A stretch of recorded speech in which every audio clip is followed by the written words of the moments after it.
Welcome back to Financial Therapy. It's not just about the money. I'm personal financial planner, columnist, and financial therapist Rick Kaler. Research tells us that 90% of all financial decisions are made emotionally, not logically. For nearly 4 decades, I've been helping people make better money decisions. So what makes my financial worldview different from most financial experts? I blend the nuts and bolts of financial advice with the emotions that drive making them. Good money decisions are not just about the money. So let's get started with today's episode. Thanks for joining me. Today's episode comes from a place of humility. I would say a place of discomfort. I'm going to talk about something that challenged one of my long-held beliefs. And we've talked about the biases that all of us have, one of them being confirmation bias, and how in today's society, especially confirmation bias is running rampant. We want to continue to underscore what we believe in, because being challenged on what we believe in and finding out that we were wrong is typically not a pleasant experience for those exiles in us, those wounded places that are so afraid of being wrong, because it can mean many things, that we're a failure, that we're not worthy, that we're defective, so many money scripts. So it's with that I approach this topic. For most of my life, I thought I knew exactly what socialism meant. Like a lot of Americans, I believed it was a single system, one where the government owns everything, makes all the decisions, and crushes individual freedom. But as I've learned, and I think you have to be living under a rock a little bit, or just choosing not to consume news media, which is maybe a choice I need to consider more. Socialism has really been in the news. And I did a dive. I don't know if I've done a podcast on this before, but I certainly have written columns on it. I've given interviews on public broadcasting regarding socialism, and the fact that a lot of people don't know what they're saying when they say socialism or capitalism, and I still stand by that. We don't. The problem was I was one of those that didn't know what I was truly saying. So in some research that I've done recently, I've learned that my definition of socialism, where the government owns everything, makes all the decisions, crushes individual freedoms, is one version of what's called socialism. And I've discovered there are many versions of socialism, and I've boiled those down to 4 very different systems that all get labeled with the same word. And it's understanding those differences that really is changing the way I think about socialism and fairness and emotional well-being. So this episode's about rethinking what we've been taught. And that's very much a part of financial therapy, isn't it? Because we get locked in on money scripts and emotionally really cling to those. And they can cause us a lot of problem in adulthood. And part of financial therapy is understanding how letting go of old beliefs can be both unsettling and freeing. So let's take a look at what I call the 4 socialisms. When I first heard that the new mayor of New York identified himself as a democratic socialist, I'll admit my gut reaction wasn't exactly open-minded curiosity. It was kind of like, here we go again, but kind of a new again, because we've never had a socialist elected mayor of a national or a large U.S. city. So socialism triggered a very specific response in me. I view myself as a capitalist. And so the response I get by socialism is shaped by decades of Cold War conditioning. I grew up hearing that socialism was bad, even evil.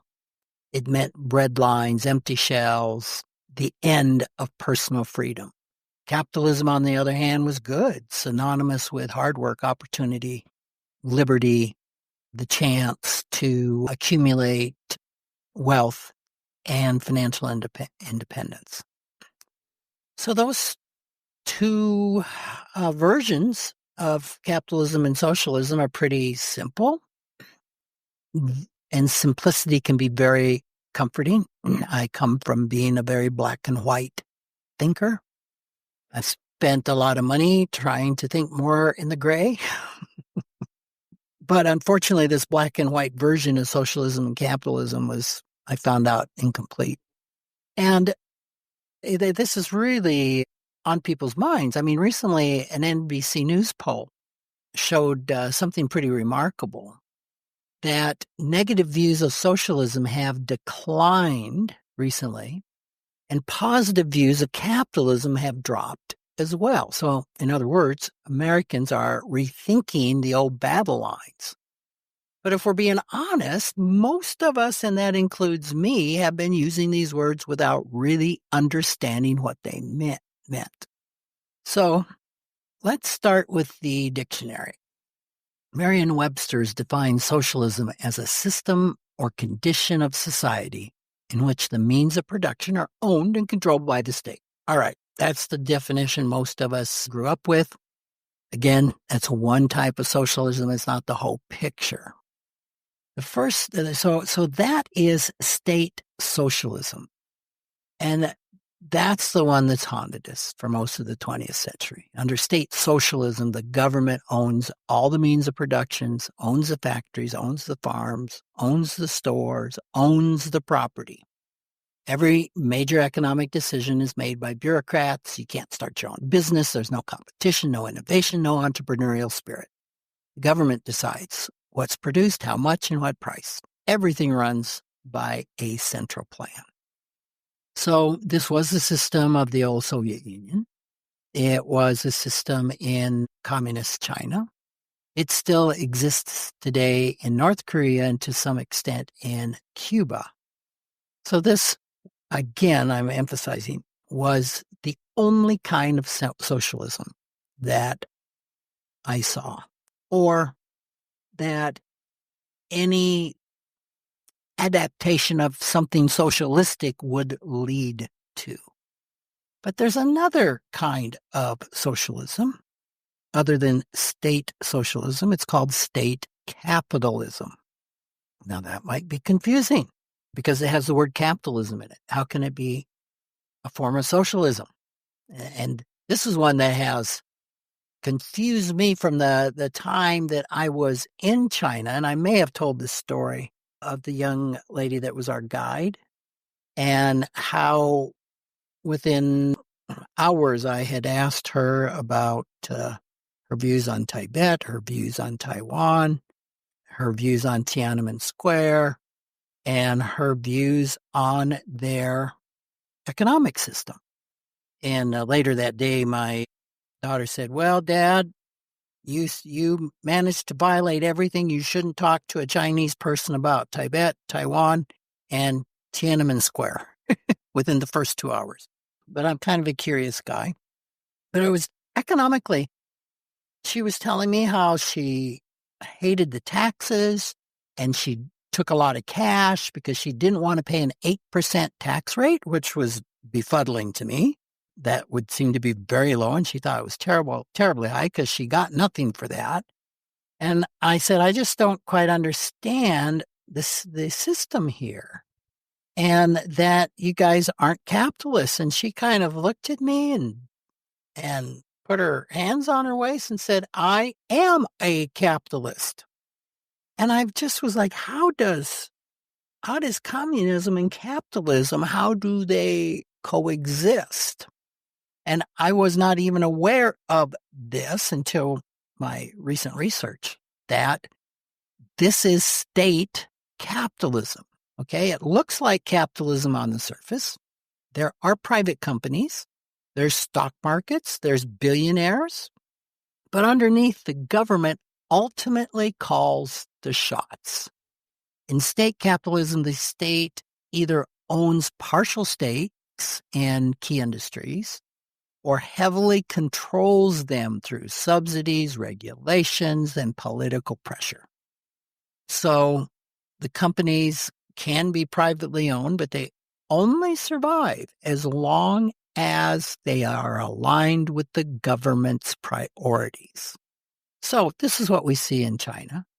This is what we see in Russia. The old Soviet-style state capitalism is gone in Russia, but we do see state capitalism, and we see it in Saudi Arabia. So the commonality is all of these nations are run by authoritarian leaders who decide which industries succeed and which fail. So if a CEO crosses the wrong person politically, they can lose their business or their freedom overnight. We've seen that in Hong Kong recently, where one of the billionaires, who is definitely a capitalist, has spoken out against the state capitalism and has been jailed. So again, while it looks at like capitalism from a distance, it functions a lot more like top-down control, state control. It's an economy that runs on fear, not freedom. The third type of socialism I'll call worker cooperatives. It can be confused. It's been called a socialist or democratic socialism. But let's call it worker cooperatives because I think that's a little more clear. In this worker cooperatives, businesses are owned and governed by the workers. They elect their boards, they share the profit, they make the decisions collectively. So this isn't state socialism. It's not a free-for-all. Worker co-ops compete in markets like any other business, but the power is distributed amongst those doing the work, not concentrated in distant locales, cities with distant shareholders or bureaucrats. This model dates back for quite a while. It gained new life in the 50s, in fact, 1954, when writers like Louis Kosser and Irving Howe proposed it as an alternative to Soviet-style socialism. And their insight was simple, but it was kind of profound, that the main task of democratic socialism, which is what they called it, is to prevent the concentration of power, in the hands of industrial management or a state bureaucracy. Just the opposite of state socialism. We see examples of this all around us, even though we don't call it socialism. Credit unions are the biggest one. They're member-owned cooperatives. We used to have insurance companies that were called mutuals, which are all member-owned. There's one cooperative in Spain called the Mondragon Corporation with over 80,000 worker owners, strive for decades. Food co-ops. I'm a member of a food co-op. Energy co-ops. We have energy co-ops in our area. Even ESOPs. That's employee stock ownership plans, follow in this tradition. So this form of socialism, which we're probably loath to call it that, is really about local control and community ownership. So the key here is democracy. It's democracy applied to the economics. Quite different from state socialism or state capitalism. Then there is what I will call a social democracy. Social democracy, again, the emphasis is on that word democracy. It's capitalism with a conscience. And this is the one that's made me stop to think and take a really hard, long look at my own assumptions. This is the model you see in Sweden, Denmark, the Netherlands, Germany, countries that embrace democracy and capitalism, but they have a strong social safety net. These are countries that I've called embracing socialism.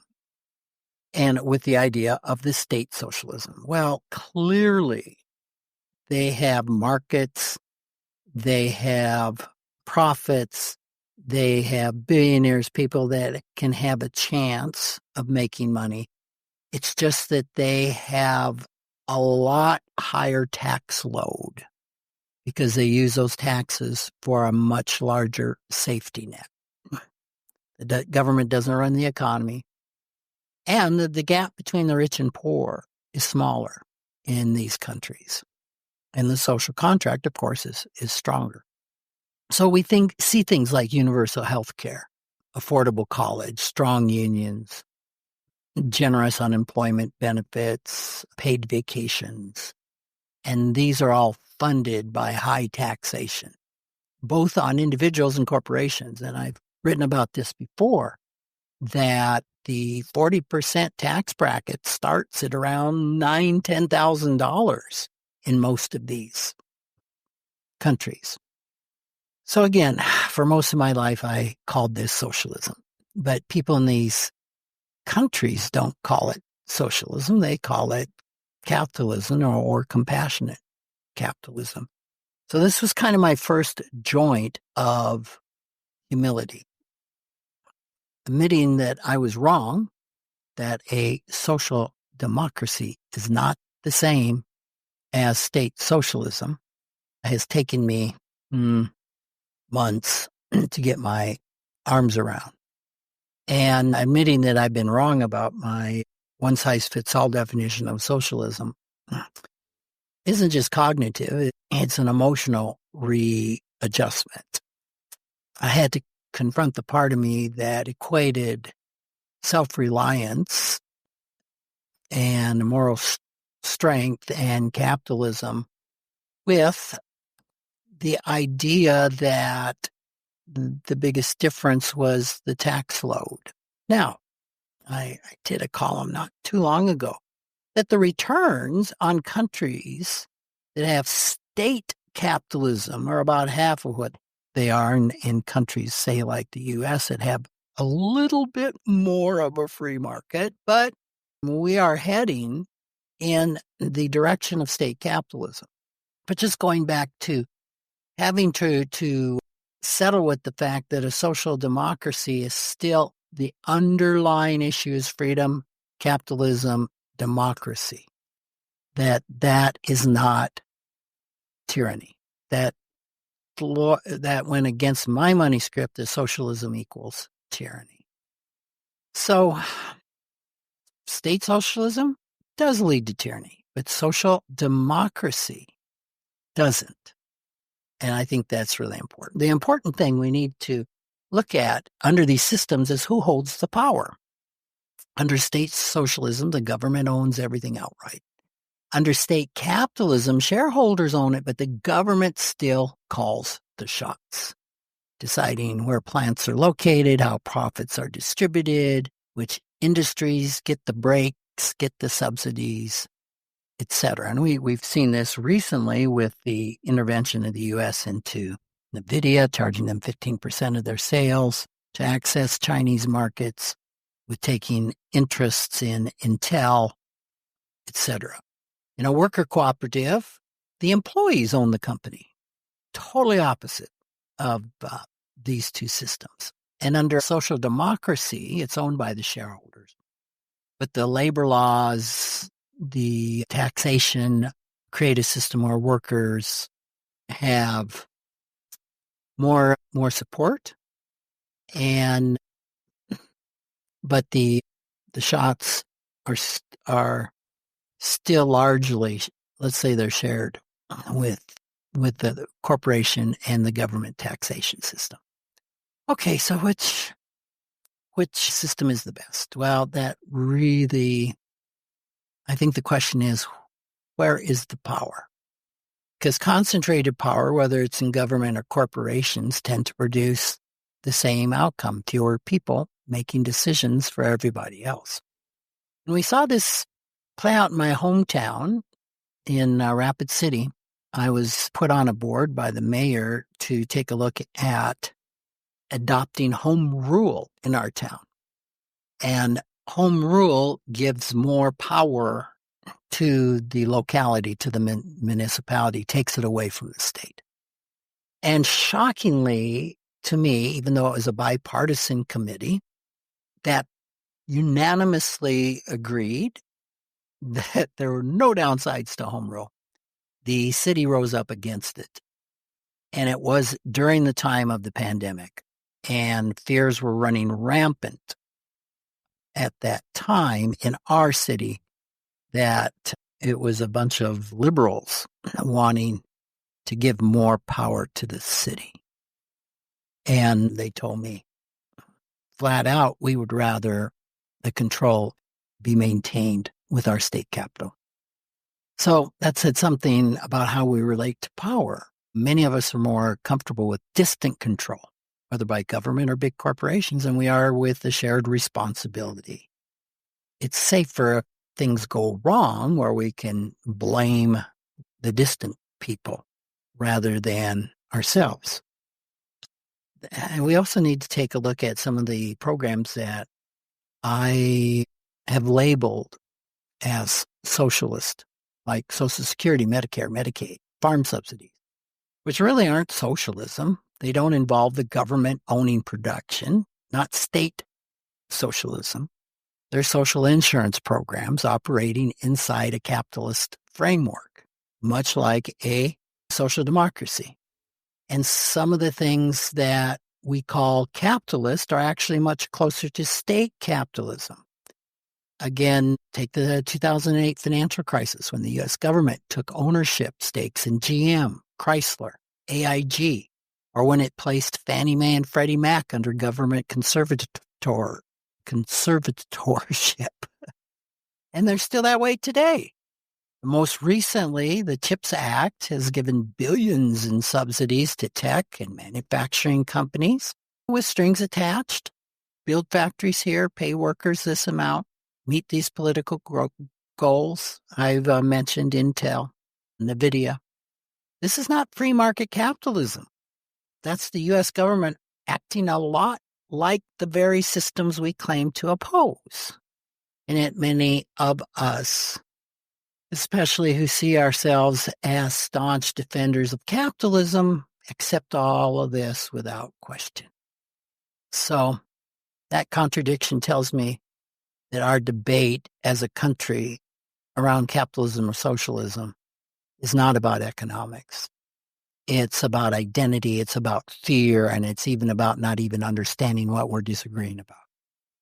So that's what I had on my mind today. We need to ask ourselves, the next time someone's talking about socialism or even capitalism, which socialism are you talking about, or which capitalism are you talking about? The pure capitalism is free market capitalism. The controlled capitalism that's more like socialism is state capitalism. When we throw around socialism, are we talking about state socialism? Are we talking about a social democracy, which is a capitalistic system that believes in a strong social contract? And they're very different things. Quite frankly, the U.S. is heading down a path of state capitalism or a social democracy. And the state capitalism is somewhat new. In the last 17 years, we've been trending toward that. So we need to be clear what we are talking about. Like so many disagreements that when I say one word, I can have one definition, another person can have another definition. We can have a huge fight about something, and we're not even on the same page as to what we are disagreeing about. So I don't know. The socialism and the definition may be too tangled to save. It's possibly, maybe it's been misused and weaponized beyond repair. But I think we can start the discussion in it. We can start the discussion first within ourselves. What do I really believe once I can give parts of myself some facts? we can maybe start having more informed discussions about it. And certainly those of us that are financial professionals, financial therapists, this can inform our discussions with our clients that are so often trapped in anxiety and fear without more information. And of course, we know that before we can get more information, we need to deal with the wounding, the emotional wounding underneath. So, again, maybe the real question here isn't whether you're a capitalist or a socialist. Maybe it's in what are my underlying belief systems? Where does the power live within a system? Inside me, inside my community, or in hands that are far from me? If we keep fighting over labels, we're going to miss the deeper truths. So, thanks for joining me. And I hope there's something that's challenged you in this monologue, something that maybe has been a discomfort. And maybe you too have some old beliefs about money, power, or even politics that deserve another look. And if you found this helpful, I am glad about that. Feel free to share the podcast with someone else. So take care, and thanks for listening. Thanks for joining me, Rick Kaler, for another episode of Financial Therapy. It's not just about the money. This is where I combine the nuts and bolts of financial advice with the emotions that drive making them. Remember, every financial behavior, whether it appears illogical to you or others, makes perfect sense when we understand the underlying beliefs, feelings, and thoughts. Sign up for my weekly blog at financialawakenings.com. I hope you'll join me again for our next episode.